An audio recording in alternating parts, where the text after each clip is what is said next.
Bonjour à toi. Alors, bienvenue à une autre capsule. Alors, aujourd'hui, je vais te parler du destinataire ou le récepteur de ton message.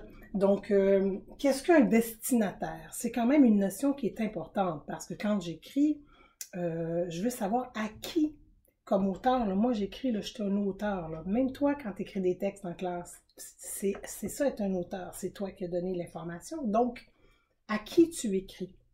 C'est important de penser à ça avant même de commencer d'écrire ton texte ou avant même de faire ton exposé oral. À chaque fois que tu veux t'exprimer, tu dois penser à qui je m'adresse. C'est important. Donc, le destinataire, c'est à qui je veux partager mon message ou mon texte. Pourquoi c'est important? C'est parce que si tu écris un texte à des enfants de 5 ans, par exemple, tu ne vas pas utiliser le même vocabulaire que si tu t'adresses à des adultes à l'école ou des adolescents. Tu ne vas pas avoir la même façon de t'exprimer si tu as une lettre à écrire au premier ministre. Alors, qu'est-ce qui va changer? Bien entendu, les mots que tu vas choisir, le ton que tu vas choisir va faire une différence. Si j'écris à ma mère, c'est possible que j'utilise le pronom tu. Hein, ou à ma sœur, tu vas prendre le pronom tu. Et si tu t'adresses au premier ministre, ça m'étonnerait que tu mettes un tu dans ta phrase. Tu vas plutôt utiliser le vous par politesse. Alors, de comprendre avant même de commencer à écrire à qui j'écris, pour qui j'écris, que ce soit dans le journal ou peu importe, à qui je m'adresse, à qui j'ai envie qu'ils lisent mon texte. C'est important parce que ça va définir plein de choses dans mon texte. Donc, on ne peut pas commencer un texte. Par exemple, j'ai souvent lu des lettres, des élèves qui se pratiquaient à écrire des lettres.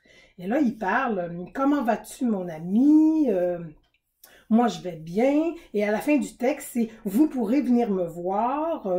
N'oubliez pas de m'apporter des photos. » Et là, à la fin du texte, la personne, elle parle au « vous ».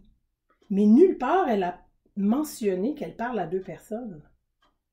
On a un problème. Tu parles toujours à une personne, mais tu utilises le vous. Alors, on a un problème ici entre le début de ma lettre qui commence avec le tu et la fin qui finit au vous. Alors, cette personne-là, est-ce qu'elle est assez proche pour que tu utilises le tu ou tu vas utiliser le vous? Ça ne me dérange pas, mais il faut que tu fasses un choix. On ne passe pas de un à l'autre dans un même texte en s'adressant à la personne. Ou on tutoie, ou on vous voit. Donc, le penser à son destinataire va modifier, bien sûr, cette grammaire-là, l'utilisation du pronom, mais aussi le vocabulaire. On va utiliser des expressions familières dans un texte où je vais m'adresser à mon frère, ma soeur ou quelqu'un de ma famille ou un ami. Mais on ne va pas faire ça avec le premier ministre. Bon, c'est sûr, je comprends qu'on ne va pas écrire une lettre au premier ministre à tous les jours.